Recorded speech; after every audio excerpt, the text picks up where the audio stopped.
أعوذ بالله من الشيطان الرجيم. بسم الله الرحمن الرحيم. سبح لله ما في السماوات والأرض وهو العزيز الحكيم. له ملك السماوات والأرض يحيي ويميت وهو على كل شيء قدير. هو الأول والآخر والظاهر والباطن وهو بكل شيء عليم.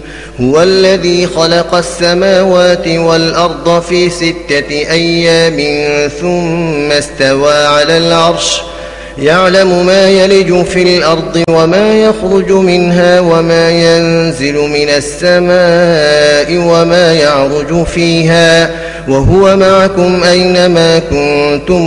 বন্দনগরী চট্টগ্রামের প্রাচীনতম আন্দরকিল্লা শাহী জামে মসজিদ মার্কেটের দ্বিতীয় তলায় অবস্থিত আইসিবি প্রোডাকশনস ইসলামিক ক্যাসেট বিতানে আপনাকে স্বাগতম। আমাদের প্রকাশনায় রয়েছে সহস্রাধিক ক্যাসেট, সিডি, ভিসিডি তথা মাল্টিমিডিয়া প্রোডাকশনস, ওয়াজ মাহফিল, তেলাওয়াত, ইসলামী সঙ্গীত, হামদ, নাত, ডকুমেন্টারি ফিল্ম, নাটক, কৌতুক সহ বিভিন্ন ইসলামী মাল্টিমিডিয়া প্রোডাকশন সমূহ পাইকারি ও খুচরা বিক্রয় করা হয়। আইসিবি প্রোডাকশন ইসলামিক ক্যাসেট বিতান 49 শাহী জামে মসজিদ মার্কেট, দ্বিতীয় তলা, আন্দরকিল্লা, চট্টগ্রাম। আসসালামু আলাইকুম ওয়া রাহমাতুল্লাহি ওয়া বারাকাতুহু। ওয়া আলাইকুম আসসালাম ওয়া রাহমাতুল্লাহি ওয়া বারাকাতুহু। আলহামদুলিল্লাহ নাহমাদুহু ওয়া নাস্তাঈনুহু ওয়া নাস্তাগফিরুহু ওয়া নু'মিনু বিহি ওয়া নাতাওয়াক্কালু আলাইহি ونعوذ بالله من شرور أنفسنا ومن سيئات أعمالنا من يهده الله فلا مضل له ومن يضلله فلا هادي له ونشهد أن لا إله إلا الله وحده لا شريك له ونشهد أن سيدنا وسندنا وحبيبنا وطبيبنا ومحبوبنا ومرشدنا ومولانا محمدا عبده ورسوله أرسله بالحق بشيرا ونذيرا وداعيا إلى الله بإذنه وسراجا منيرا. أما بعد فأعوذ بالله من الشيطان الرجيم. بسم الله الرحمن الرحيم. يا أيها الذين آمنوا اصبروا وصابروا ورابطوا واتقوا الله لعلكم تفلحون. وقال النبي صلى الله عليه وسلم الصبر ضياء، أو كما قال النبي عليه الصلاة والسلام. اللهم صل على محمد وعلى آل محمد كما صليت على إبراهيم وعلى آل إبراهيم إنك حميد مجيد. اللهم بارك على محمد وعلى آل محمد كما باركت على إبراهيم وعلى آل إبراهيم إنك حميد مجيد. بلغ العلا بكماله كشف الدجى بجماله حسنت جميع خصاله صلوا عليه وآله. بلغ العلا بكماله كشف الدجى بجماله حسنت جميع خصاله صلوا عليه وآله. رہے میرے مسکن حوالی کعبہ बने मेरे मदफन दियारे मदीना बलगल उला बिकमालिही कशफत दुजा बिजमालिही हसनत जमीअ खसालिही सल्लु अलैहि व आलिही। अल्हम्दुलिल्लाह একতা যুব সংস্থার উদ্যোগে আয়োজিত 15তম তাফসীরুল কোরআন মাহফিলের মোহতারাম সদর সভাপতি, উপস্থিত হযরত বুজুর্গ উলামায়ে কেরাম, সম্মুখপানে সমবেত দিন প্রিয়, ইসলাম প্রিয়, দিনদার ইমানদার মুমিন মুসলমান ভাইরা, বুড়া বাবারা, যুবক ভাইরা, পর্দার আড়ালের মা বোনেরা, বিশ্ব জগতের মালিক, বিশ্ব প্রতিপালকের দরবারে শুকর যে মহান রব্বুল আলামিন আমাদেরকে দয়া করে, মায়া করে, ভালোবেসে রহমতি বরকতি জান্নাতের টুকরা বাগানে উম্মতের উলামায়ে কেরামের মজলিসে তাফসীরুল কোরআন মাহফিলে আল্লাহ জাল্লা শানুহু আমাদেরকে আসবার বসবার তৌফিক দান করেছেন। শুকর মালিকের দরবারে সকলে মিলে জবান খুলে আওয়াজ করে পড়েন আলহামদুলিল্লাহ।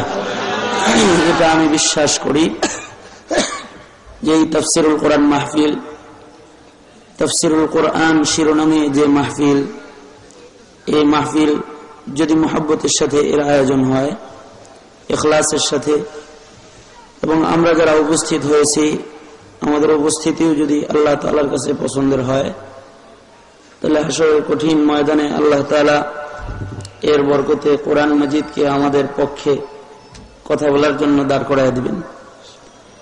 কপাল পোড়া তো তাদের যারা তাফসীরুল কোরআন মাহফিলের সাথে মহব্বত রাখতে পারে নাই। মাহফিলের আশেপাশেই হয়তো ঘর, কিন্তু মাহফিলে যোগ দিতে পারে নাই, সহযোগিতাও করতে পারে নাই।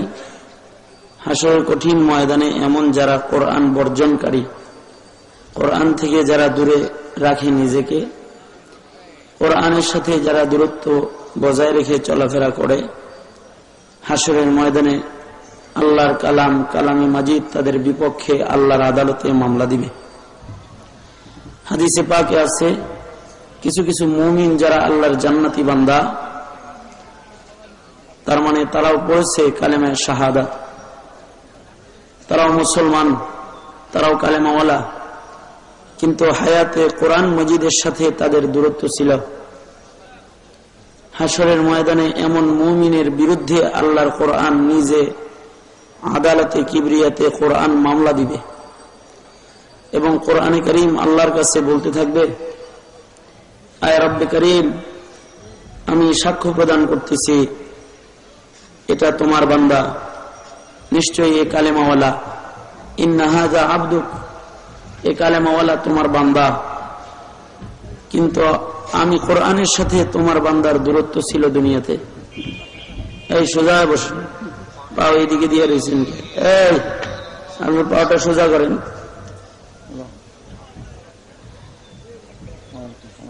সে বলবে, কোরআন বলবে যে আল্লাহ, আমি কোরআনের সাথে তার দুনিয়াতে দূরত্ব ছিল, এ কারণে আমি কোরআন তার ব্যাপারে তোমার কাছে মামলা দিলাম। সে আমাকে বর্জন করে, আমাকে এড়াইয়া, আমাকে ছেড়ে ছেড়ে নিজের জিন্দেগি বসর করেছে। আমার সাথে তার হায়াতের সম্পৃক্ততা ছিল না। ইত্তাখাযানি মাহজুরা, সে দুনিয়াতে আমাকে বর্জন করেছে, আমাকে তরক করেছে, এ কারণে আমি তোমার কাছে তার বিরুদ্ধে নালিশ দিলাম। কোরআন বলবে, ও রব্বে কারীম, ফাকজি বাইনি ওয়া বাইনা আবদাক, ফাকজি বাইনি ওয়া বাইনাহু, আয় আল্লাহ, আপনি, আমি কোরআন আর আপনার বান্দার মাঝখানে আগে বিচার করেন, তারপরে তাকে জান্নাতে দেন, এর আগে তার জান্নাতের রাস্তা আমি ছাড়ব না। খুশনসিব তো আমাদের যারা শীতের মধ্যেও তাফসীরের মাহফিলের সদস্য হতে পেরেছি, অথবা তাফসীর মাহফিলকে স্বাগত জানাতে পেরেছি, অথবা একতা যুব সংস্থার উদ্যোগে আয়োজিত মাহফিলকে নুসরত করতে পেরেছি। আল্লাহর কাছে দোয়া করি, যদি এই নুসরত, এই উপস্থিতি, এই মাহফিল, এই আয়োজন কবুল হয়, আল্লাহর নবী বলেছেন, আল কোরআন হুজ্জাতুন লাকা ওয়া আলাইক, কোরআন পক্ষে অথবা বিপক্ষে কথা বলবে আল্লাহর দরবারে। হইতে পারে এর বরকতে আল্লাহর কালাম আল্লাহর দরবারে আমাদের পক্ষে শাফাআত করবে। আল্লাহ তাআলা এই মাহফিলটা আমাদের শাফাআতের জন্য কবুল মঞ্জুর করুক। সকলে আওয়াজ করে বলেন আমিন। আরো জোরে জবান খুলে আওয়াজ করে বলেন আমিন। প্রত্যেকেরই কিছু বিষয়বস্তু নির্ধারণ করা হয়েছে। ইন্তেজামিয়া কমিটির পক্ষ থেকে আমাকে জানানো হয়েছে সবর ও ইবাদত সম্পর্কে হুজুর আপনি আলোচনা করবেন। সেক্ষেত্রে আল্লাহর কালামের জবরদস্ত এক জায়গা থেকে আপনাদের সামনে সূরা আলে ইমরানের শেষ আয়াত, নবী পাকের হাদিসের অংশ বিশেষ আপনাদের সামনে তেলাওয়াত করছি। ওইগুলোকে সামনে করে কিছু কথা আপনাদের সামনে বলতে থাকা। দোয়া করি আল্লাহ তাআলা এমন কিছু কথা বলার তৌফিক দান করেন যা আমার হায়াতে আমার আমলের জরিয়া হয় এবং আপনাদের হায়াতে আপনাদের জান্নাতের পথে চলার সহযোগী হয়। মানব জীবনে দুনিয়ার মাটির উপরে বান্দা যে চলাফেরা করে, আবদিয়া তার গোলামি নষ্ট করার জন্য দুইটা শক্তি বান্দার গোলামির জিন্দেগিকে বরবাদ করে দেয়। বান্দার আবদিয়াতের গুণ দুইটা জিনিস নষ্ট করে দেয়। একটা হলো বেসবর, শুকরের অভাব, সবরের অভাব। আর একটা হলো শাহওয়াতের কারণে, কাম চাহিদার কারণে, মনের মজা, মনের চাহিদার কারণে মানুষের আল্লাহর গোলামের যে গুণ, এই গুণগুলো নষ্ট করে আল্লাহর গোলামের খাতার থেকে তারা দূরে সরে আসে। আমাদের আকাবের বুজুর্গরা বলেছেন যে বান্দা তার জীবনের সিংহভাগ গুনাহ করে দুই কারণে। একটা হলো শাহওয়াতের কারণে করে, আর একটা হলো রাগ গুসার কারণে করে, সবরের অভাবের কারণে করে। যার জীবনে সবরের অভাব আছে, সবর নাই, গুসা বেশি, তার জীবনে গুনাহ বেশি। যার জীবনে শাহওয়াতের নিয়ন্ত্রণ নাই, কাম চাহিদার নিয়ন্ত্রণ নাই, তার জীবনে গুনাহ বেশি। আর যাদের জীবনে সবর আর তাহাম্মুল বেশি তালাশ করে পাওয়া যায়, তাদের জিন্দেগি গোলামি দিয়ে সজ্জিত বেশি পাওয়া যায়। যাদের জীবনে শাহওয়াতের নিয়ন্ত্রণ পাওয়া যায়, তাদের জীবন আল্লাহ তাআলার গোলামিতে কাটানোর ব্যাপারে বেশি প্রস্তুত পাওয়া যায়। আর যারা এই দুইটার পিছে পড়ে যায়, তাদের হায়াত বরবাদ হয়ে যায়। এ কারণে আল্লাহর কোরআনে মুমিনদেরকে ঈমান হেফাজতের জন্য এবং ঈমানের পথে চলার জন্য যে সকল আদেশগুলো প্রদান করেছেন, তার মধ্যে আল্লাহ তাআলার একটা জবরদস্ত আদেশ হলো, মুমিন তুমি সবরের জিন্দেগিকে গ্রহণ করো, ধৈর্যের জিন্দেগি গ্রহণ করো। কারণ যার ধৈর্য বেশি তার মর্যাদা বেশি, যার ধৈর্য কম তার মর্যাদা কম। যার ধৈর্য নাই তার সম্মান নাই, তার মর্যাদা নাই, তার অপমান আছে, তার লাঞ্ছনা আছে, তার উপরে আল্লাহ তাআলার অভিশাপ আছে। যেমন ইবলিস, তার গলায় লানতের তখ্ত গেল এবং সে অভিশপ্ত হইল সবরের অভাবের কারণে, বেসবরির কারণে। আল্লাহ তাআলার নির্দেশ সবর হারিয়ে সে অমান্য করল, লানতের তখ্ত তার গলায় চলে গেল। অপরদিকে যার সবর বেশি, আদমের সবর বেশি, নূহের সবর বেশি, দুনিয়ার সকল পয়গম্বরের সবর বেশি, এজন্য পয়গম্বরদের মর্যাদা বেশি। পৃথিবীর সকল পয়গম্বরের মধ্যে সরকারে দো আলম নবী মুহাম্মদুর রাসূলুল্লাহ সাল্লাল্লাহু আলাইহি ওয়াসাল্লাম আওয়াজ করে জবান খুলে পড়েন সাল্লাল্লাহু আলাইহি ওয়াসাল্লাম। আপনার আমার নবীর সবর আর তাহাম্মুল সবচেয়ে বেশি। এ কারণে এই কথাগণকে পিছনে সবর আর তাহাম্মুল তার জীবনে বেশি। এ কারণে সরকারে দো আলমের মর্যাদা বেশি। রাগ হইছেন? রাগ হয়ে লাভ নেই। কালামে মাজিদ থেকে যখন কোনো আলোচনা করা হয় অন্য কথা বন্ধ করে এটা শোনা উচিত। আর আমি কথা বলতেছি, আমার কানে যদি কারোর কথার আওয়াজ আসে এটা তো আদবেরও খেলাফ, এই জন্য থামাই নিলাম একটু, রাগ হওয়ার কিছু নেই। হাত তোলেন, সোজা করেন, অনেক লম্বা আলোচনা শুনছেন তো ক্লান্তি আসছে, হাত তোলেন, সোজা করেন, আঙুল এরকম মেলে দেন, নাড়াচাড়া দেন তো,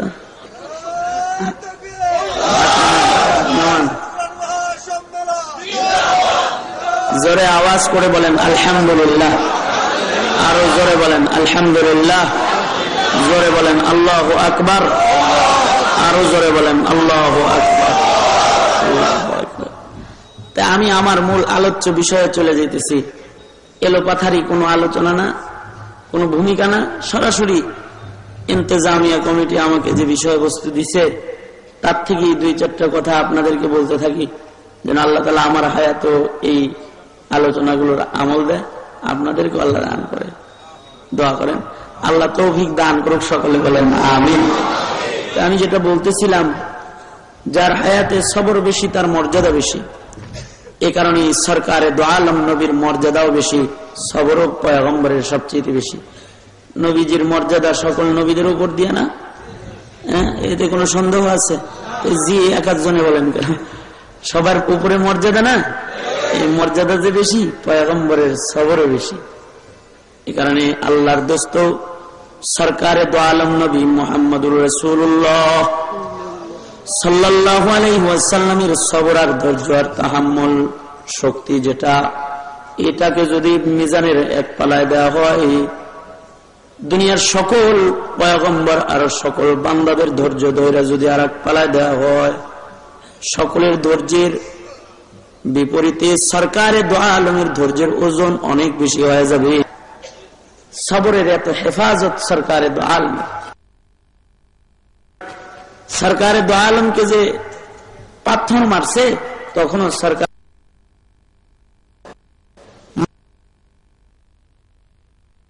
এমন একটা আলোর নাম, এই আলোটা যদি কারোর মধ্যে এসে যায়, যে মুমিনের মধ্যে সবরের আলোর দ্বারা কবরে আলো পাবে, সবর পার হবে, সবরের আলোর দ্বারা মালিকের জান্নাত পর্যন্ত পৌঁছে, জান্নাতে আলোর ভিতরে বান্দা আল্লাহর কাছে চলে যাবে।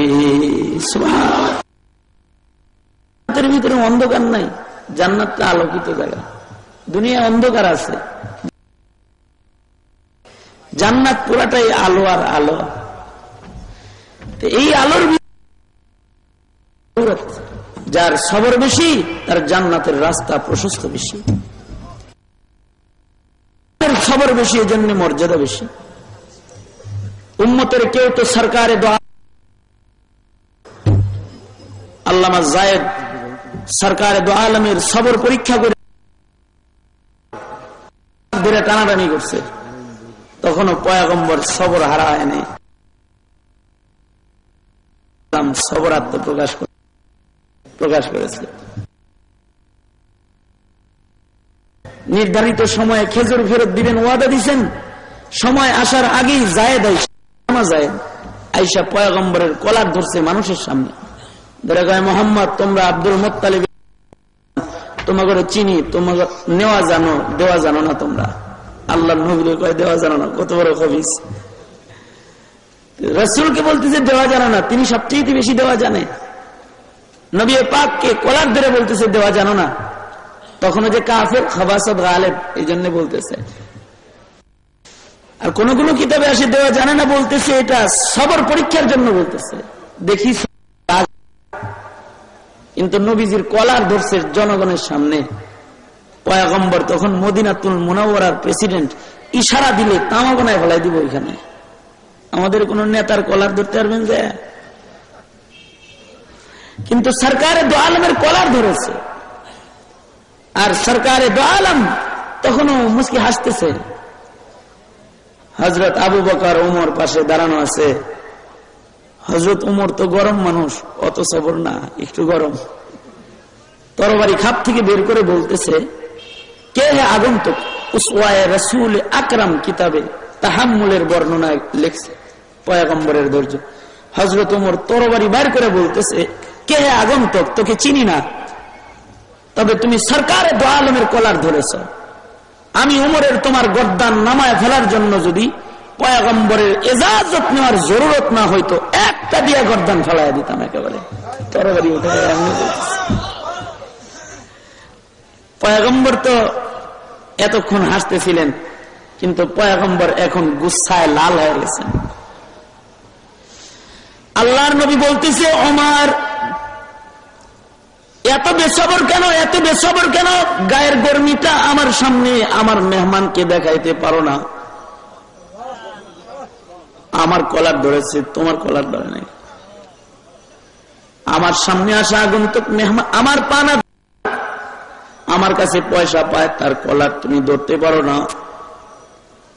হযরত ওমর তখন নিচু হয়ে গেছেন। পয়গম্বর বলতেছে, ওমর আমার কাছে এসে কিছু খেজুর পায়, টাকা নিয়েছিলাম ধার, যেহেতু তুমি তার কলার ধরেছো এই জন্য তোমার উপরে জরিমানা। যাও আমার কাছে যে খেজুর গুলা পায়, তোমার গোডাউন খুইলা খেজুর গুলা দিয়ে দাও। সাহাবী তো এটা নবী পাকের অনুকরণ বেশি। নবীজি বলছেন গোডাউন খুলে খেজুর দিয়ে দাও, তোমার সাথে সাথে আগন্তুকের হাত ধরে বলতেছে, চলো ভাই খেজুর নিয়ে যাও, চলো। পয়গম্বরের নির্দেশ, খেজুর দেওয়ার জন্য নিজের গোডাউনের দিকে রওনা দিছে। আল্লাহর নবী পেছন থেকে দেখি বলতেছে, ওমর যা পায় খালি তা দিলে চলবে না, আরো 2 মণ বাড়ায় দিবা। কিল্লেকে 2 মণ বাড়ায় দিবা জানোনি? তরবারি যে দেখাইছিল এটার কাফারা। যা পায় তা তো দিবা দিবা, আবার তুমি 2 মণ বাড়ায় তাকে দিয়ে দিবা। হযরত ওমর নিজের বাড়িতে যায় গোডাউন খুইলা খেজুর মাইপা আগন্তুক আল্লামা জায়েদের হাতে দিয়ে দেয়, নিয়ে যান। আল্লামা জায়েদ বলতেছে, ওমর পয়গম্বরে খেজুর দিতে বলল, তুমি দিয়ে দিলা, নামটা পর্যন্ত আমার তুমি জিজ্ঞাসা করলা না। আপনার নাম জিজ্ঞাসার তো দরকার নাই, নবীর হুকুম পালন করতেছি, ইবাদত। পয়গম্বরের নির্দেশ পালন করতেছি, এটা আমার ইবাদত। নিয়ে যান, খেজুর নিয়ে যান। তবে কি নাম বলেন? আল্লামা জায়েদ বলতেছে, আমার নাম হলো জায়েদ, আমি ইহুদিদের বড় আলেম সেই জায়েদ। হযরত ওমর বলে, ইহুদিদের বড় আলেম জায়েদ হইয়া, তাওরাতের হাফেজ হইয়া সরকারে দো আলম আপনি কেমনে ধরলেন? আপনি কি তাওরাতের মধ্যে পয়গম্বরের ধৈর্যের আলোচনা পড়েন নাই? পয়গম্বরের গুণ কি আপনি পড়েন নাই? পয়গম্বর কেমন হবে আখিরি পয়গম্বর, তাকে তাওরাতে আপনি দেখেন নাই, কেমনে আপনি কলার ধরলেন? আল্লামা জায়েদ বলে, ওমর তাওরাতটা বুঝাই, সরকারে দো আলমের যে প্রশংসা গুলা জীবন ভর আমি পড়েছি, তার ভিতরে পয়গম্বরের ধৈর্য, পয়গম্বরের ধৈর্যের গুণও আমি পড়াশোনা করেছি। পয়গম্বরের সবকিছু পরীক্ষা হয়ে গেছে, কিন্তু ধৈর্যটা পরীক্ষা করা বাদ ছিল। তাই তাওরাতের ওই আলোচনা আর পয়গম্বরের দুইটা মিলানোর জন্য জনগণের সামনে সরকার দো আলমের কলারটা আমি ধরছিলাম। দেখলাম মানুষের সামনে কলার ধরলে সে বেজ্জতির কারণে বেসবর হয় কিনা। ওমর কলার ধরে দেখলাম পয়গম্বরের ধৈর্য আসলে দুনিয়ার শ্রেষ্ঠ ধৈর্য। এক মুহূর্ত আর দেরি নাই, ওমর তুমি সাক্ষী থাকো, আমি সরকারের দরবারে যাওয়ার আগে কালেমা পড়তেছি, নবীর দরবারে মুসলমান হয়ে দেখা করব। সাথে সাথে কালেমা পড়ে মুসলমান। পয়গম্বরের ধৈর্য আর তাহাম্মুল, যার ধৈর্য বেশি তার মর্যাদা। এ কারণে মানব জীবনে ধৈর্যের বড় জরুরত। আমাদের তো বুড়ারও ধৈর্য নাই, জোয়ানেরও ধৈর্য নাই, স্বামীর ধৈর্য নাই, স্ত্রীর ধৈর্য নাই, কারোর ধৈর্য নাই, সবাই ধৈর্য হারা। ধৈর্য নাই কারোর, নেতার ধৈর্য নাই, নেত্রীর ধৈর্য নাই, প্রেসিডেন্টের ধৈর্য নাই, মন্ত্রীরও ধৈর্য নাই, চাকর নৌকরেরও ধৈর্য নাই, সব ধৈর্য হারা। ধৈর্যের বড় জরুরত ইমানের পথে চলবার জন্য। কারণ ইমানের পথ বড় কণ্টকাকীর্ণ পথ। এ পথ মারিয়েই একজন মুমিনকে আল্লাহর জান্নাতের দরওয়াজায় যায় দাঁড়াইতে হবে। ধৈর্য ছাড়া হবে না, ধৈর্যের জরুরত। এ কারণে আল্লাহ তাআলার জবরদস্ত একটা নির্দেশ। আল্লাহ বলে, ইয়া আইয়ুহাল্লাযীনা আমানুসবিরু, ও ঈমানদারেরা সবর করো, সবর করো, সবরের জিন্দেগি যাপন করো, সবের গোলামের খাতায় নাম লেখাও। বেসবর হইবে না, বেসবর হইবে না। আল্লাহ নবী আয়াতের তাফসীর হাদিস দিয়ে বুঝায় বলে দিচ্ছে সবর করবি, কোন কোন জায়গায় সবর করবি, কোথায় কোথায় সবর করবি। আল্লাহ নবী বুঝাইছেন, এক নাম্বার জায়গা হলো ইবাদতে সবর করো। তার মানে ওয়াজ করতেছো, সবরের সাথে ওয়াজ করো। ওয়াজ শুনতেছো, সবরের সাথে ওয়াজ শোনো। নামাজ পড়তেছো, সবরের নামাজ পড়ো। আজান দিতেছো, সবরের আজান দাও। রোজা রাখতেছো, সবরের রোজা রাখো। হজ্জে বাইতুল্লাহ করতেছো, সবরের হজ্জে বাইতুল্লাহ করো। তোমার জিন্দগির যত বন্দিগির মধ্যে সবর আনয়ন করো। সবর ব্যতিরেকে গোলামিও মঞ্জুর নয়। এই জন্য আল্লাহ তাআলা কোরআনের নামাজের কথা যেখানে বলেছেন, সবরের কথাও ওখানে বলেছেন। আল্লাহ বলেন, ও ঈমানদারেরা, তোমরা নামাজ পড়ো, সবরের নামাজ পড়ো। ওয়াস্তাঈনু বিস-সাবরি ওয়াস-সালাহ, সবর দিয়া নামাজকে সজ্জিত করার নির্দেশ, সবর দিয়া গোলামীকে সজ্জিত করার নির্দেশ।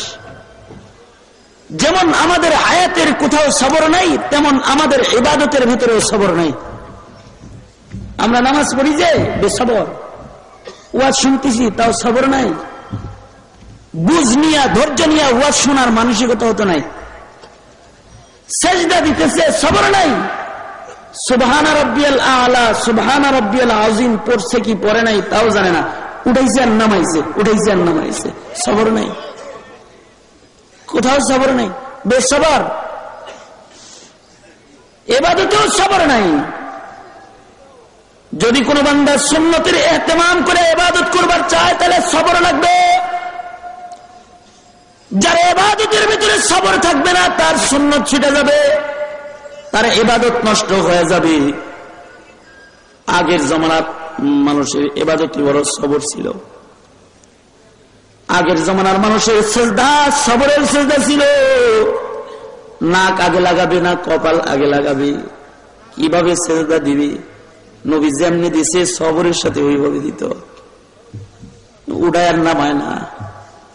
এই কারণে আগের জমানার সিজদার একটা সিজদার যত ওজন ছিল, এখনকার কোটি কোটি সিজদার অত ওজন নাই। আগের জমানার একটা তাকবীরের যেমন প্রভাব ছিল, এখনকার হাজারো তাকবীরের ওই প্রভাব নাই।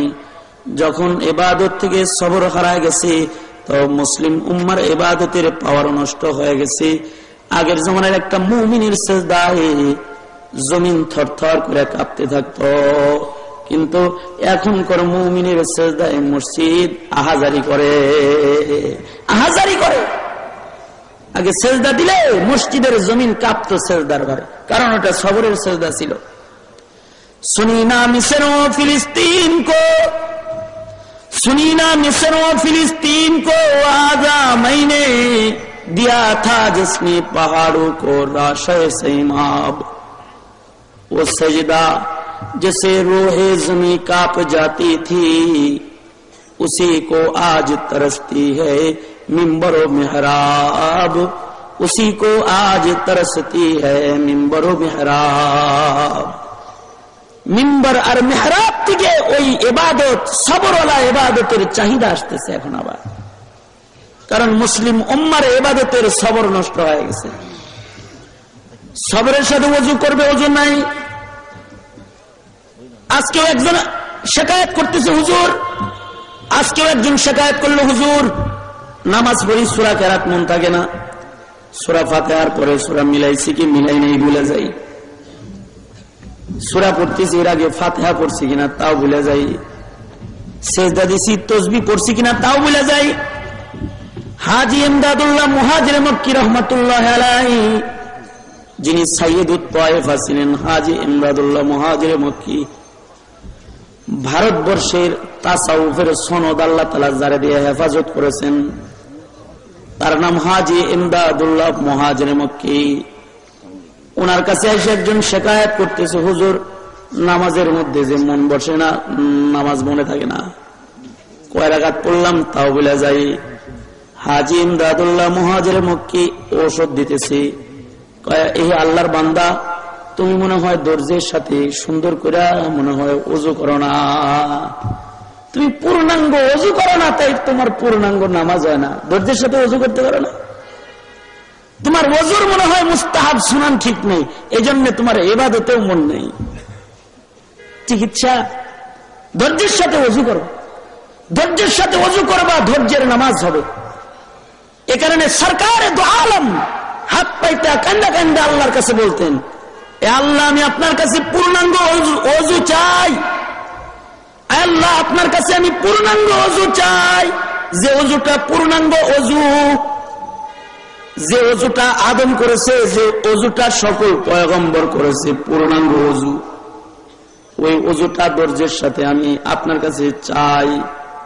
ও মালিক, আপনি আমাকে ধৈর্যের ওযু দান করেন, পূর্ণাঙ্গ ওযু দান করেন, আপনি আমাকে পূর্ণাঙ্গ নামাজ দান করেন। তার মানে ধৈর্যের নামাজ ও মালিক আপনি, আমি পয়গম্বরের দান করেন। আল্লাহর নবী ওযুর ধৈর্য তলব করেছেন, নামাজের ধৈর্য আল্লাহ তাআলার কাছে তলব করেছেন।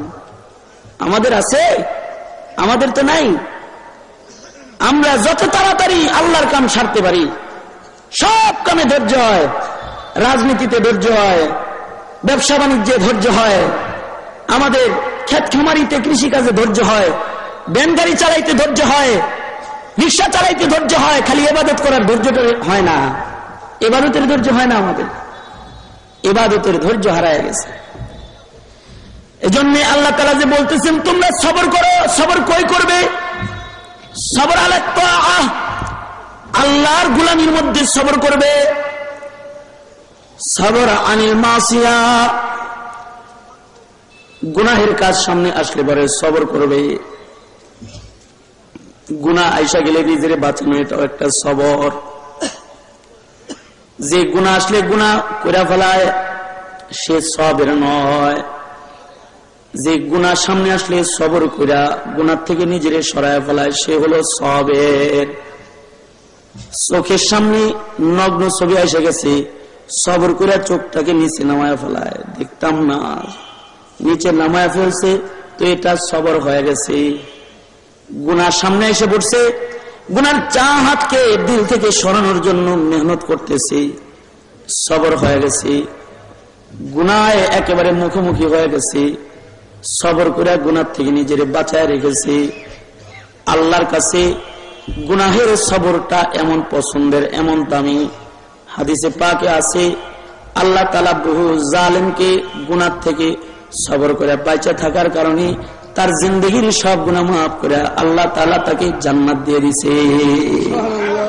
সহিহ হাদিসে কিফিল নামক জালিমের ঘটনা বর্ণনা হয়েছে। নিজে চুক্তি করে এক মহিলার সাথে জেনার জন্য চলে গেছে, মহিলার কাপড় খুলে ফেলছে, জেনা করে ফেলবে, এখন শুরু করবে। মেয়েটাকে জেনার জন্য রেডি করে, জেনা করার জন্য পূর্ণাঙ্গ প্রস্তুতি গ্রহণ করেছে। মেয়েটা এবার নিজ থেকে কান্নায় ভেঙে পড়েছে। কিফিল বলতেছে, এই মেয়ে, আমার সাথে এ যৌন খেলায় লিপ্ত হইয়া কত নারী খুশি হইল, কতজনে তাদের খুশি প্রকাশ করলো, তুমি কিনা চোখের পানি ছাড়লা। কোন জিনিস এই মেয়ে তোমাকে কাঁদায়? বলো, কোন জিনিস তোমাকে কাঁদায়? জালেম বলতেছে, কিফিল জালেমে কয়, কোন জিনিসে এই মেয়ে তোরে কাঁদাইতেছে? মেয়েটার নিজ থেকে বলতেছে, তাকওয়াল্লাহ, আল্লাহর ভয় আমাকে কাঁদাইতেছে। গুনার দাগ নিয়ে আমি মালিককে কেমন করে চেহারা দেখাবো? চিন্তা করতেছি জেনার দুর্গন্ধ নিয়ে আল্লাহর দরবারে আমি কেমনে দাঁড়াবো। এই কথাটা শোনার পরে জেনার জন্য প্রস্তুত হয়ে যাওয়ার পরেও কিফিলে জেনা করলো না।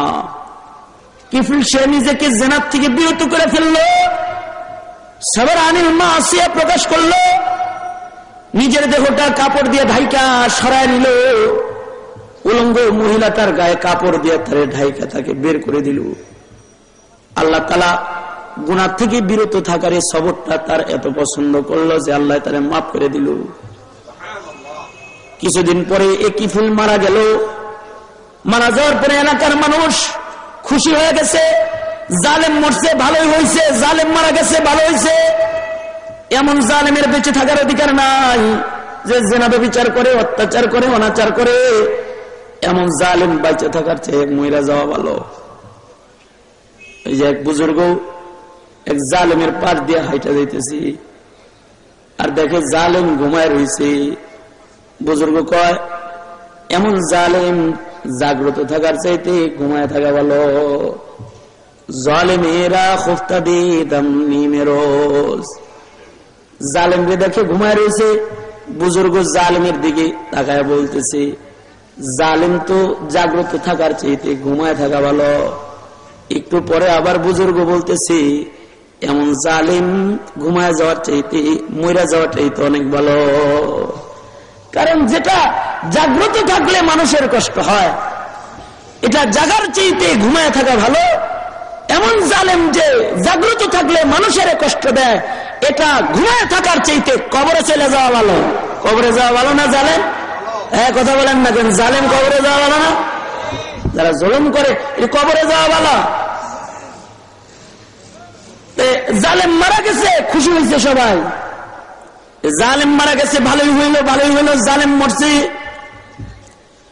সবাই জালেমের বাড়িতে গেছে। কিন্তু ওই যে সবর আনিল মাসিয়া করেছে, গুনাহ থেকে নিজেকে বাঁচাচ্ছে, সবর করে গুনাহ থেকে নিজের সরায় রাখছে, আসমানের মাওলা এই গুণটা এত পছন্দ করেছে যে তার ঘরের দরজার মধ্যে উঠে গেছে, কদ গফরাল্লাহু লিল কিফিল। এই এলাকাবাসী সাবধান, তোমরা কিফিলকে গালি দিও না, তাকে তোমরা জালেম বলো না, তাকে তোমরা জেনাকার বলো না। সে যে গুনাহ থেকে সবর করে নিজের বাঁচায় রেখেছে, মওতের আগে সবরের সাথে গুনাহ থেকে ফিরে থাকার এই ইবাদতটি আমার কাছে তার পছন্দ হয়ে গেছে, তার এই গোলামি আমার কাছে মূল্যবান হয়ে গেছে। এই জন্য তার জিন্দগির সব গুনাহ মাফ করে আমি মাগফিরাত দিয়ে তাকে জান্নাতে পাঠিয়ে দিছি। সুবহানাল্লাহ। গুনাহে সবর, পাপাচারে সবর। এই টিকিট কাইটা সিনেমা হলে টিকিটে লাইন ধরেছ, যদি এ বুঝ শক্তি আইনা যে যদি সিনেমা হলে মৃত্যু হয়, এমন বুঝ যদি কারোর আসে, সে নেকের ছবি দেখবে না, সিনেমা দেখবে না, ধৈর্য ধৈর্য যদি টিকিটটা ছিঁড়া বাড়ি চলে আসতে পারে, এরপরে যদি তার মৃত্যু হয়, তাহলে তার এই আল্লাহর ভয়ে, মৃত্যুর ভয়ে, আল্লাহর ভয়ে জাহান্নামের আগ সে বরদাস্ত করতে পারবে না। এ ভয়ে যে টিকিট ছিঁড়া ফেলাইলো সে, আল্লাহ তাআলা তার এই সবরের বরকতে তার পিছনের জীবনের গুনাহ মাফ করে দিতে পারে। ডাউনলোড দিয়ে তো মোবাইলে অনেক ছবি লইছ, এগুলো দেখা বয়া বয়া সবরের ওয়াজ শুনে গেল।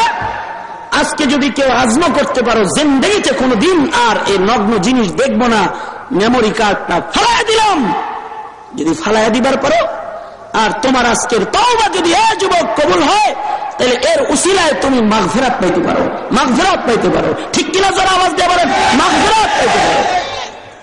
কারণ পাপাচার গুনাহ খাতা এত বাড়তেছে, ঘরে ঘরে মোবাইলে মোবাইলে তো গুনাহ চলে গেছে। গুনাহের প্রতিযোগিতা চলছে, পাপের প্রতিযোগিতা চলছে। গুনাহে জারিয়ার কেন্দ্র খোলা হয়েছে বাজারে, ডাউনলোড দিয়ে দেয় ব্লু ফিল্ম। যুবকরা 7-8 বছরের বালকদের হাতে, 10 বছরের বালকের হাতে মোবাইল, আর তার মোবাইলের ভিতরে নেকেড চিত্র তালাশ করে পাওয়া যায়, ডাউনলোড দিতেছে। কপাল পোড়া কাহেকার, মাওলায় তোকে এই গুনাহের ডাউনলোড দেওয়ার আয়াত দিয়েছে রে, জবাব দিতে হবে আল্লাহর দরবারে। ঠিক কিনা? দরবারে জবাব দিতে হবে মালিকের আদালতে দাঁড়ানো। নিজে পাপ করতেছ, আর একজনকে পাপ করা শিখাইতেছ।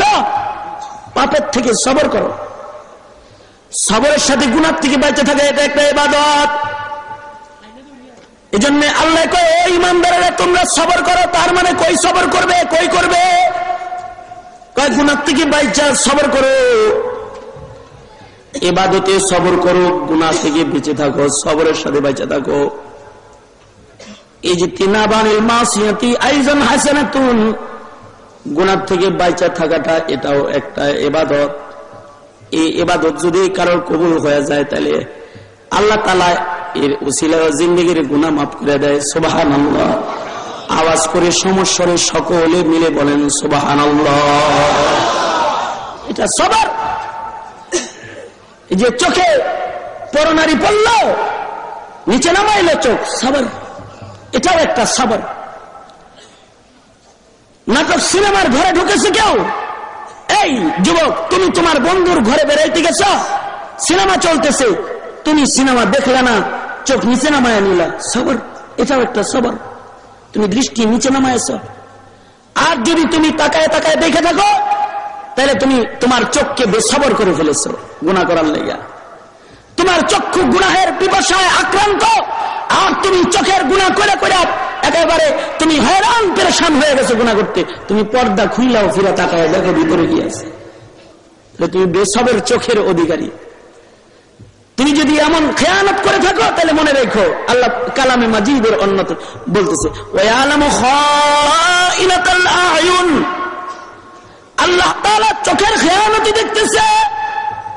কে কোন দিয়া অগোচরে কোন জায়গায় কি তাকায় দেখতেছে, মাওলায় দেখতেছে। আর কেউ যদি চক্ষুকে নামায় ফেলতে পারে, তার মানে ফিরারে আইনের আমল যদি সবর করে কেউ করতে পারে। হাদিসের ভাষায় বলা হয় ফিরারে আইনি। ধৈর্য ধরে চক্ষুটাকে নিচে নামায় ফেলাইছে, অন্যদিকে ফিরায় ফেলাইছে। তো সাথে সাথে সাথে বান্দার এটা ইবাদত হয়ে গেল। এমন ইবাদত করাটাও আল্লাহর নবী উম্মতরে শিখাইছে। এই সবরটাও পয়গম্বর শিখাইছেন।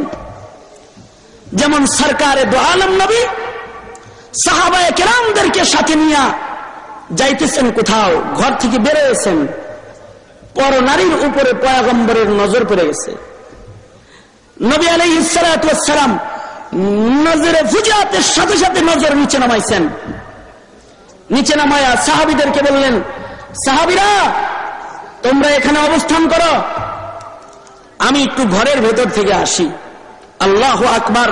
আল্লাহর নবী ঘরের ভিতরে চলে গেলেন। আল্লাহর নবী ঘরের মধ্যে যায়, উম্মাহাতুল মুমিনিন যারা ঘরে আছে তাদের একজনকে পয়গম্বর ইশারা করলেন। একজন পয়গম্বরের কাছে চলে আসলো। পয়গম্বর হাজত পুরা করলেন। হাজত পুরা করে পয়গম্বর এবার ঘর থেকে আবার বাইরে আসলেন। নিজের সাহাবীদের কাছে আইসা পয়গম্বর দুইটা আমল শিখাইতেছে সাহাবীদেরকে। পয়গম্বর বলতেছে, ও সাহাবীরা, আমি যে ঘরের ভিতরে ঢুকলাম, আমি হাজত পুরা করে বের হইলাম, জানো কেন? ফিরারে আইনি, ফিরারে কলবির আমল করলাম। কলবের ভিতরে গুনার কল্পনা যেন জায়গা না পায়, এটা সরাইলাম। চক্ষুকে নিচে নামায় এ চোখ দিয়ে হালাল জায়গায় চলে গেলাম। আর এ কলবের মধ্যে গুনার কল্পনাকে সরা তোমাদের আমল শিখাইলাম। তার মানে ও ভাই, আবার উল্টা বোঝা যাবে না কিন্তু রসুলের তেলে বুঝি নারী দেখা গুনার চিন্তা হইছে? না না, কোন পয়গম্বরের কখনো গুনার চিন্তা হয় না। কারণ আপনার আমার মুরাকাবা মুশাহাদা কইরা তারপরে আল্লাহরে কলবে আনতে হয়। আপনার আমার মুরাকাবা কইরা মুশাহাদা কইরা মাওলারে কলবে আনতে হয়। আর পয়গম্বরদের কলব হলো এমন কলব যেখানে আল্লাহ তাআলা সব সময় নিজে থাকছে। যাদের কলবে আল্লাহ তাআলা নিজে আছে, তাদের কলবের মধ্যে কখনো গুনার চিন্তা আসতেই পারে না। সুবহানাল্লাহ বলেন। কি বুঝছেন সুবহানাল্লাহ? এমন কম জোরে বলেন সুবহানাল্লাহ, জোরে বলেন। আপনার আমার কলবের ভিতরে গুনার চিন্তা আসে, এটাকে সরানোর জন্য মুরাকাবার মুশাহাদার আমল করা লাগে। কিন্তু কোন পয়গম্বরের কলব থেকে আল্লাহ সরানো, আল্লাহ তাআলাকে কলবে ঢুকায়া গুনাহ সরানোর জন্য মুরাকাবা মুশাহাদার দরকার না। তাও পয়গম্বররা মুরাকাবা করেছেন। কেন করেছেন? তালিমান, উম্মতকে তালিম দেওয়ার জন্য করেছেন। কারণ পয়গম্বররা উম্মতের জন্য শিক্ষক হয়ে আসছেন না। উম্মতের শিক্ষক নবী আলাইহিস সালাতু ওয়াস সালাম তার উম্মতের শিক্ষক, বরিষ্ঠ মুআল্লিম হয়ে এসেছেন। এ কারণে নজর পড়েছে কোথাও জাতির সবর শিখায়া পয়গম্বর ঘরের গোপন কথাটা পর্যন্ত নিজের উম্মতের কাছে ফাঁস করে দিচ্ছেন। এটা সবর শিখাইছেন, গুনাহ থেকে বাঁচার তরিকা শিখাইছেন। নজর পড়ছে সবর করে নিচে নামাও, এটা ইবাদত। গুনার সামনে হাজির হয়ে গেছে গা, সবর করে নিজের গুনার থেকে বাঁচাও। কেউ যদি গুনার থেকে সবর করে নিজেকে বাঁচায় আল্লাহর দিকে দৌড় দিতে পারে, তাহলে আল্লাহ তাআলা ওই বান্দার সাথে হয়ে যায়। ইন্নাল্লাহা মা'আস সাবিরিন, আল্লাহ তাআলা সবরকারীদের সাথে আছে। ওই যে দেখেন না, কোরআন মজিদে সূরা ইউসুফে ঘটনা বর্ণনা হয়েছে। পয়গম্বর ইউসুফ আলাইহিস সালাতু ওয়াস সালাম গুনার বেষ্টনীর ভিতরে, চতুর্দিকে দেয়াল আছে, 7টা দরওয়াজা বন্ধ আছে, তালা লাগানো আছে। চতুর্দিকে জুলাইখা বেষ্টনীর ভেতরে নিয়ে গেছে, পালানোর কোন দরজা নাই। 7টা দরওয়াজার গেটে গেটে জুলাইখা তালা লাগাই দিছে। তারপরে হযরত ইউসুফ আল্লাহর দিকে দৌড়াইতেছে, যেটাকে আবার হাদিসের ভাষায় বলে ফিরারে কালিবি। গুনার থেকে ধৈর্য ধরে বন্ধ দরজা দিয়ে দৌড় দিছে, যে দৌড় দেওয়া হবে, দায়িত্ব আমার, কাজ বাঁচানো হবে আল্লাহর কাজ। হযরত ইউসুফ যখন গুনার থেকে ধৈর্যের সাথে নিজের বাঁচায়া জুলাইখার বেষ্টনীর ভেতর থেকেও যখন বন্ধ দরজার দিকে দৌড় দিয়েছে, ওই যে ইন্নাল্লাহা মা'আস সাবিরিন, তখনই মাওলায়ে পাকের নুসরত এসে গেছে। চাবি আছে জুলাইখার কাছে, রহমত আছে আল্লাহর কাছে। দরজার চাবি জুলাইখার কাছে, কিন্তু আল্লাহর রহমত আল্লাহর কাছে। যখন বান্দায় আল্লাহর দিকে দৌড় দিয়েছে, আল্লাহ তাআলা ইউসুফের জন্য রহমত দিয়া একটা দরজা নয় 7টা একটা একটা খুলে দিয়েছে। সবার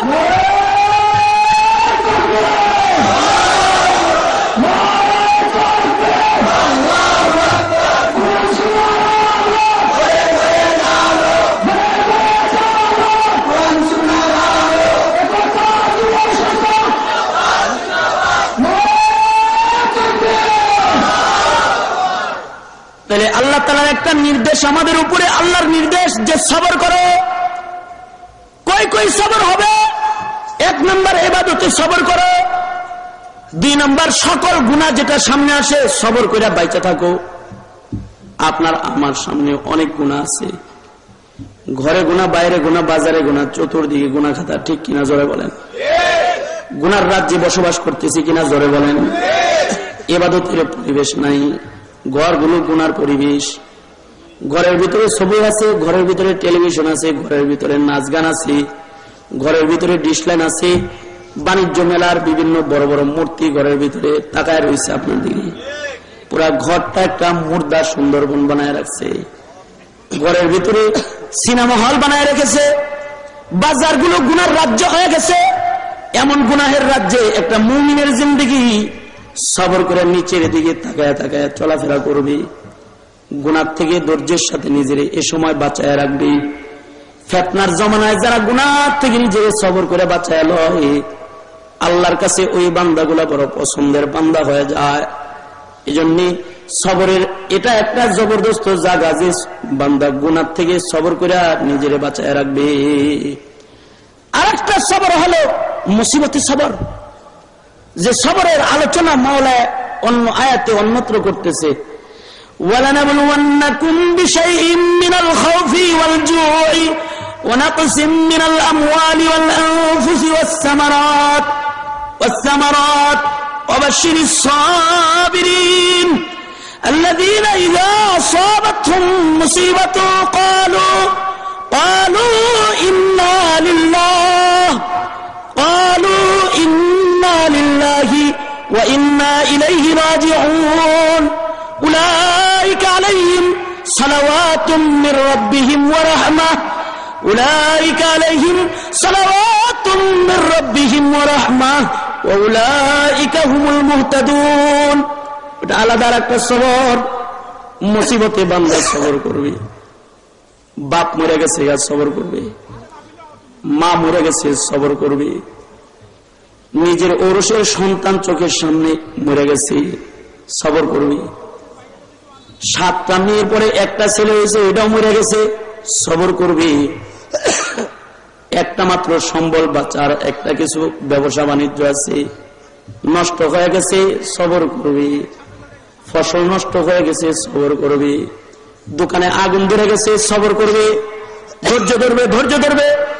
কারণ মুসিবত আসে বান্দাকে ধৈর্যের সাবান পানি দেওয়ার জন্য। মুমিনের কাছে এ বাবা বড়দের কথা নকল করে করে বলতেছি। আর তুমি যাইবা ইহুদির বাড়িতে, ইহুদির সন্তানরা ইহুদিকে জিজ্ঞাসা করতেছে মরার আগে আব্বা কি খাইতে মনে চায়? ইহুদি বলেছে বড় মাছ খাইতে মনে চায়, ভাজা মাছ খাইতে মনে চায়। ইহুদির সন্তানরা জাল নিয়ে পুকুরে মাছ ধরতে নামছে। আমি আহকামুল হাকিমিনে তো জানি যে পুকুরের মধ্যে বড় ভালো কোনো মাছ নাই, তাই তোমার দায়িত্ব দিলাম তুমি নদীর থেকে বড় সড়ো একটা মাছ ধরে নিয়ে পুকুরের ভিতরে ছেড়ে দিবা। ইহুদির সন্তানরা মাছ ধরে নিয়ে বাজি করে যেন তার বাবারে খাওয়াই দিতে পারে। 2 ফেরেশতা চলে গেল, একই এলাকায় 2 ফেরেশতা গেছে। একজনে যায় পেয়ালা ভাঙিয়া লাইছে, আর একজনে যায় মাছ ছেড়ে দিছে। একজনে পেয়ালা ভাঙছে, আর একজনে মাছ ছেড়ে দিছে। ফেরেশতা তো আল্লাহর নির্দেশ অমান্য করার শক্তি নাই। দুজনে যায় আবার আল্লাহর কাছে বলে আল্লাহ মুমিন বান্দা জাইতুন তেলের রুটি খাইতে চাইলো, জাইতুন তেলের পেয়ালা ভাঙিয়া তার জাইতুন তেল নষ্ট করে দিলা। তোমার কালেমাওয়ালা বান্দাটাকে তুমি জাইতুন তেলের রুটি মরার আগে খাইতে দিলে না, অথচ সে পড়েছে লা ইলাহা ইল্লাল্লাহ। সে তোমার কালেমাওয়ালা বান্দা, সে একজন মুমিন বান্দা, তারে জাইতুন তেলের রুটি খাইতে দিলে না। আর যে তোমারে মানে না, যে ইহুদি, তারে তুমি কিনা ভাজা মাছ খাওয়াইলা। কি লেগা খাওয়াইলা? এটা তো হিকমত বুঝি নাই, জানবার চাই। আল্লাহ তাআলা বলতেছে দুটোটাই তো আমার গোলাম, কিন্তু একটা হলো জাহান্নামী গোলাম আর একটা জান্নাতি গোলাম। আর জাহান্নামীটা এত বড় নাফরমান জাহান্নামী যে আমার একাত্মবাদ স্বীকার করে নাই, জান্নাতটা নেয় নাই আমার কাছ থেকে, কিন্তু তারপরে এ মিয়া দুনিয়ার মাটির উপরে কিছু ভালো কাজ করেছে। একই পথ দিয়ে মুসলমান মনে করেন, একই পথ দিয়ে মুসলমানও যাইতেছিল, মুমিনও যাইতেছিল, এ ইহুদিও যাইতেছিল। অন্ধ একজন মানুষ সামনে পাইছে, ইহুদিও একটা টাকা দিয়েছে, মুসলমানও একটা টাকা দিয়েছে। সেও তো দান করেছে, কিন্তু তার তো কালেমা নাই, তার ঈমান নাই। আল্লাহ তাআলা ফেরেশতাদেরকে বলতেছে সে ঈমানদার নয়, কিন্তু তার জীবনে সে কিছু ভালো কাজ করেছে। আমি আমার ঈমানদার বান্দাদেরকে ভালো কাজের বদলায় যখন জান্নাতুল ফিরদাউস খুলে খুলে জান্নাত দিতে থাকবো, ওই সময় ও যেন আমার কাছে এটা না বলে যে আমলটার কারণে তারে জান্নাত দিলা, আমিও তো এমন একটা ভালো কাজ দুনিয়ায় করেছিলাম, আমি কি জান্নাতটা পাই না? কয় এর লেগা ওর ভালো কাজের বদলাটা দুনিয়ায় ওর মনের আশা পুরা কইরা দুনিয়ায় ভালো কাজের বদলা দুনিয়ায় ওরে দিয়ে দিলাম। হাসরের ময়দানের জন্য ওর জবানে তালা লাগাইয়া দিলাম। হাসরের ময়দানের জন্য আমার কাছেও কিছু দরখাস্ত করতে না পারে। আর পক্ষান্তরে আমার মুমিন বান্দার জীবনে কালেমা বলা হওয়ার পরেও তার জীবনে নিজের অজান্তে শয়তানের ওয়াসওয়াসায়, শয়তানের ধোঁকায়, নফসের তাড়নায় তার জীবনে বেখেয়ালি কিছু গুনাহ না পাক তার গায়ে লেগে গেছে গা। আমি আমার বান্দারা যে বড় মহব্বত করি, আমার প্যারা বান্দা গুনার কাদা লইয়া, গুনার ময়লা লইয়া আমার কাছে কবরে আইবে, এটা আমি চাই না। এর লেগে দুনিয়ায় তাকে আমি একটু কষ্ট দিলাম, তার মনের আশাটা পুরা না করে দুনিয়ায় কষ্ট নামক একটা সাবান পানি দিয়া তার ওই দুনিয়ার গুনাহ কাদাগুলা ধুইয়া দিলাম। হাসরের কঠিন ময়দানের জন্য তারে পাক বানাইয়া দিলাম। তারে পাক বানায় কবরে আনলাম। হাসরের ময়দানে সে যখন আমার দরবারে দাঁড়াবে, তো পবিত্র বান্দা হয়ে সে আমি মালিকের দরবারে, আমার দরবারে দাঁড়ায় যাবে। সুবহানাল্লাহ, জোরে বলেন, আওয়াজ করে জোরে বলেন সুবহানাল্লাহ। মুসিবতে সবর, ধৈর্য, ধৈর্য মুসিবতে। এজন্য দেখবেন মুমিনের উপরে মুসিবত আসে, দাড়ি রাখলে জঙ্গির মুসিবত আসে, টুপি মাথায় দিলে তালেবানের মুসিবত আসে, পাঞ্জাবি গায়ে দিলে পরে উগ্রবাদী বলে গালি দেয়, সন্ত্রাসী বলে গালি দেয়, বোমাবাজ বলে গালি দেয়, এগুলো মুসিবত। তাই বলে এই মুসিবত, মুসিবতে পড়া আল্লাহ তাআলাকে ছেড়ে দেওয়া যাবে না। মুসিবতে পড়া, মুসিবতে পড়া আল্লাহ তাআলাকে পাওয়ার উদ্দেশ্যে মুসিবত নিয়েই সামনে আগায় যেতে হবে। যদি আগায় যাওয়া যায় তাহলে আল্লাহ তাআলা মুসিবত যাদার পাশে এসে দাঁড়ায় যায়, আল্লাহ দাঁড়ায় যাবে। যেমন আল্লাহ বদরের মুসিবতে সাহাবীদের কিনারে দাঁড়ায়ছে, যেমন আল্লাহ তাআলা খন্দকে সাহাবায়ে কেরামের পাশে দাঁড়ায়ছে, যেমন আল্লাহ তাআলা যুগ যুগ ধরে মুসিবত যাদাদের পিছনে আল্লাহ তাআলার মদদ হাজির হয়ে গেছে। আমরাও যদি কখনো মুসিবতে পড়ে যাই আর আমাদের মুসিবতে আমরা যদি সবের বান্দার খাতায় নামটা লেখায় লই, তাইলে আমাদের পাশেও আসমানের মালিকের মদদ হাজির হয়ে যাবে। ঠিক কিনা জোরে আওয়াজ দিয়ে বলেন, আরো জোরে ঠিক কিনা জোরে আওয়াজ দিয়ে বলেন, ঠিক কিনা জোরে বলেন। মুসিবতে সবর করা, ধৈর্য ধারণ করা, সকল প্রকারের সবর, এগুলো হলো সবর। এই সবরের মাধ্যমে যা আসবে ওইগুলো ইবাদত। এমন সবরগুলা করলে বান্দার জিন্দেগিতে যে কাজগুলা হবে ও কাজগুলাই আসলে ইবাদত। ইবাদতে সবর করলে ইবাদত হয়ে যাবে। গুনাহ থেকে সবরে ফিরে থাকলে গুনাহ ফিরে থাকা ইবাদত হয়ে যাবে। মুসিবতে সবর করলে মুসিবতে শ্বাস প্রশ্বাস নেওয়াটা ইবাদত হয়ে যাবে। মুসিবতে পড়া ফাঁকে যদি গোপন করে ফেলায় তাহলে আল্লাহ পছন্দ করে ফেলায়।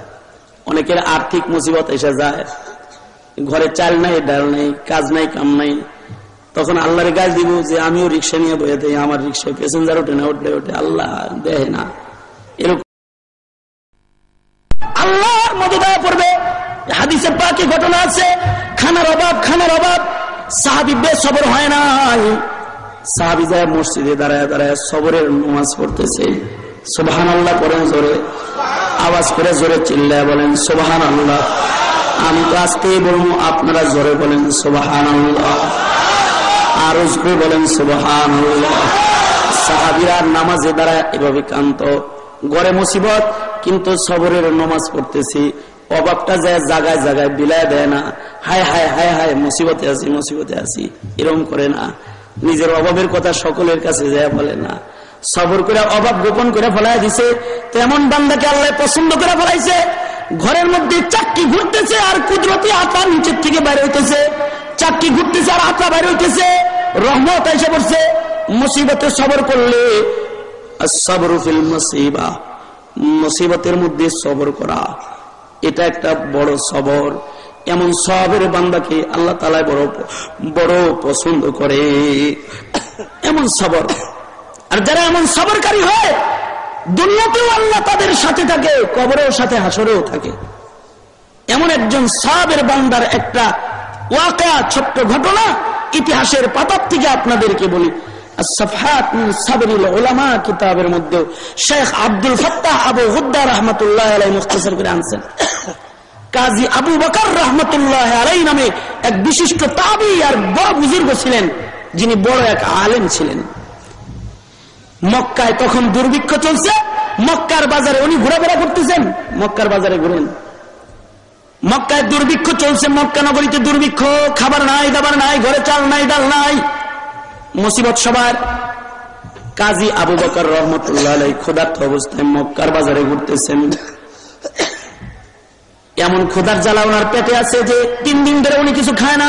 3 দিনের না খাওয়া, 3 দিনের অনাহারে আবু বকর মক্কার বাজারে ঘোরাফেরা করতেছে। হঠাৎ করে চলতি পথে দেখি সুন্দর একটা রেশমি কাপড়ের একটা থলে চোখের সামনে পড়ে গেছে। থলেটা টান দিয়ে উঠায়া চাদরের নিচে নিয়ে নিছে। পরা জিনিস মাইরা খাওয়ার লাগে না, এই নিয়তে নিছে। দুর্ভিক্ষ চলছে, এমন সময় যদি যে কেউ এটা দেখে ফেলায় তাহলে পরের সম্পদ খায়া ফেলায় দিব। এটাকে যোগ্য মালিকের হাতে পৌঁছায় দিতে হবে, এটা যার। এই নিয়তে পরা থলেটা কাজী আবু বকর নিজের চাদরের নিচে নিয়ে নিছে। চাদরের নিচে থলেটা নিয়ে বাড়ি চলে গেছে। থলেটা খুইলা দেখে থলেটার মধ্যে কোটি টাকার একটা দামি হার আছে, কোটি টাকার দামি হার, যে হারের মধ্যে হীরের খণ্ড লাগানো আছে, যে হারের মধ্যে দামি দামি পাথর লাগানো আছে, কোটি টাকার দামি হার দুর্ভিক্ষের আমলে পাইছে। আমরা যদি দুর্ভিক্ষের আমলে এমন কিছু রাস্তায় পড়া পাই, আমরা কোন যে আলাদিনের চেরা খাইছি, খায়ালাই বেরি ধনী হয়ে গেছি রাতারাতি। কিন্তু উনি রেশমি কাপড়ের থলে পায় এটারে হজম করে না, এটা উলট পালট করে দেখতেছে, দেখে এটারে আবার থলের ভিতরে ঢুকে সিন্ধুকের ভিতরে রাইখা হেফাজতে রাইখা মক্কার বাজার দিয়ে ঘুরতেছে আর তালাশ করতেছে, দেখিনি কেউ এটা তালাশ করেনি। যদি কেউ তালাশ করে তাহলে তার হাতে ফিরাইয়া দিব। প্রচন্ড ক্ষুধার জ্বালা পেটে আছে, তারপরেও হারাম খায় না, সবর করতেছি। প্রাপ্য মালিক তালাশ করতেছে যারে এটা দিয়ে দিবে। কাজী আবু বকর রহমতুল্লাহ আলাইহি সাহাবের বান্দা, তিনি বাজারে যখন ঘুরতেছেন আর মালিক তালাশ করতেছেন, হঠাৎ করে দেখলেন বাজারের উঁচা এক জায়গায় দাঁড়ায় এক লোক এলান করতেছে, বলতেছে, বয়োবৃদ্ধ একজন মানুষ, মাথায় পাগড়ি, গায়ে লম্বা জামা, নোরানি চেহারার একজন মানুষ মক্কার বাজারের উঁচা জায়গায় দাঁড়ায় এলান করতেছে আর বলতেছে, এই মক্কার বাজারের লোকেরা, এই মক্কার বাজারের লোকেরা, তোমাদের বাজারে আমি অমুক সমুদ্র পার হয়ে বহু দূর থেকে আমি আসছিলাম হজ্জে বাইতুল্লাহ, আমি একটা কিছু কিনেছিলাম দামি, তোমাদের বাজারে আমার কোটি টাকার একটা দামি থলে হারায় গেছে। তোমরা যদি কেউ আমার থলেটা পেয়ে থাকো তাহলে মেহেরবানি করে তোমরা আমার থলেটা আমারে ফিরায় দাও, কারণ ওই থলেটা পুরাটা তোমার জন্য হারাম, ওটা আমার মাল, আমার মাল তোর লেগে হারাম, তুই এটা খাইতে পারবি না যে পেয়েছস, সে আমার থলেটা আমাকে ফেরত দিয়ে দি। আর বিনিময়ে আমি একটা পুরস্কার, হালাল পুরস্কার ঘোষণা করতেছি। এই যে আমার হাতে লাল কাপড়ের আরেকটা থলে আছে, এই থলের ভিতরে 500 স্বর্ণ মুদ্রা আছে, আশরাফি আছে, যে আমার কোটি টাকার থলেটা আমারে ফেরত দিবে, তারে আমি 500 টাকার এই লাল থলেটা পুরস্কার হিসেবে দান করব। মক্কার দুর্ভিক্ষের বাজারে 500 টাকার পুরস্কারটা তার জন্য পুরাটা হালাল। কেউ যদি পেয়ে থাকো তাহলে আমারটা ফিরায় দাও, তোমার হালাল জিনিস তুমি নিয়ে নাও। কাজী আবু বকর এই ঘোষণাটা শুনলেন, শুনে আর দেরি করলেন না, লোকটার হাতটা যে ধরলেন, ধরে হাঁটা আরম্ভ করলেন। লোকটারা বুঝতে বাকি রইল না যে এই লোকটা মনে হয় আমার হারায় যাওয়া সম্পদ পেয়ে গেছে। কাজী আবু বকরের বাড়ি চলে গেল। বাড়িতে গেলে কাজী আবু বকর বলে, আপনার কেমন থলে হারাইছে আপনি বলেন।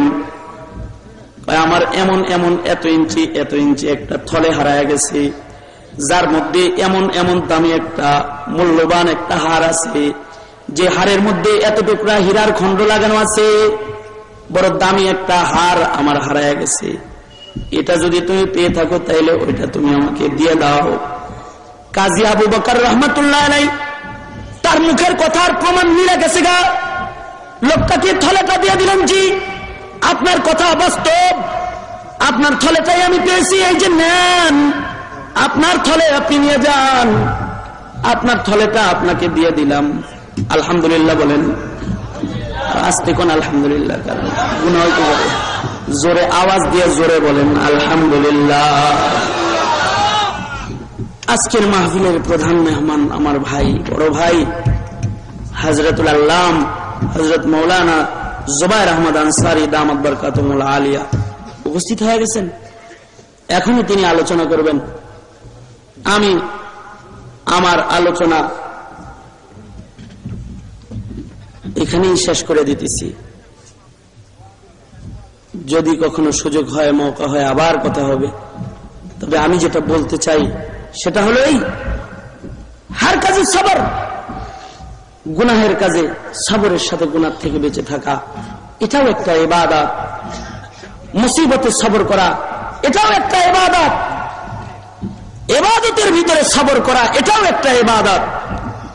এমন সবর দিয়া যদি আমরা আমাদের জিন্দেগির ইবাদতকে যদি সজ্জিত করতে পারি, তবে সাবের বান্দার খাতায় নাম লেখাইলে আসমানের মালিক আল্লাহ তাআলা আমাদের সাথে হইবেন, দুনিয়াতেও মালিক আমাদের সাথে থাকবেন, কবরেও মালিক আমাদের সাথে থাকবেন, হাসরের ময়দানে মালিকের সাথে মালিকের জান্নাতে থাকা যাবে। আল্লাহ জাল্লা শানহু আমাদের সকলকে সবরের জিন্দেগি দান করেন, আমিন সুম্মা আমিন। ওয়া আখিরু দাওয়ানা আলহামদুলিল্লাহি রাব্বিল আলামিন। আসসালামু আলাইকুম ওয়া রাহমাতুল্লাহি ওয়া বারাকাতুহু।